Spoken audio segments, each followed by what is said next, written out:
ఒక అడ్వకేట్ గా సమాజంలో నా వంతు కృషి, నా వంతు ప్రయత్నం ఏం చేయాలి అనే దిశగానే నేను అడుగులు వేశాను. అందులో భాగంగానే రాజకీయాలకు రావడం జరిగింది, ఎమ్మెల్యేగా కంటెస్ట్ చేయడం జరిగింది. సో ఓడిపోయిన తర్వాత మళ్ళీ ఎమ్మెల్యేగా కంటెస్ట్ చేయడానికి సిద్ధం అవడం జరిగింది.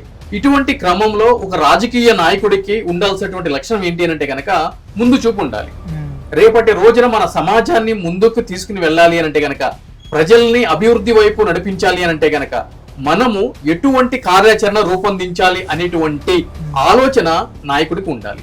ఈ రోజు రాఘవ చద్దా గారిని చూస్తూ ఉంటే గనక ఇటువంటి నాయకత్వం కదా నేటి మన యువతకి కావాల్సింది అనే విధంగా నాకు కూడా ముచ్చటిస్తుంది. ఆయన ఫారెన్ లో చదివినప్పటికీ కూడా ఒక మంచి జాబ్ చార్టెడ్ అకౌంటెన్సీ చేస్తున్నప్పటికీ కూడా ఇతను ప్రజలకి ఏదో చేయాలి, రాజకీయాలకు రావాలి, ఒక మార్పు అనేది తీసుకురావాలి, మన మార్క్ అనేది చూపించాలి అనే ఉద్దేశంతో రావడం జరిగింది. అందుగురించే సామాన్యులు పడుతున్నటువంటి బాధల గురించి ఆయన రాజ్యసభలో మాట్లాడటం జరుగుతుంది.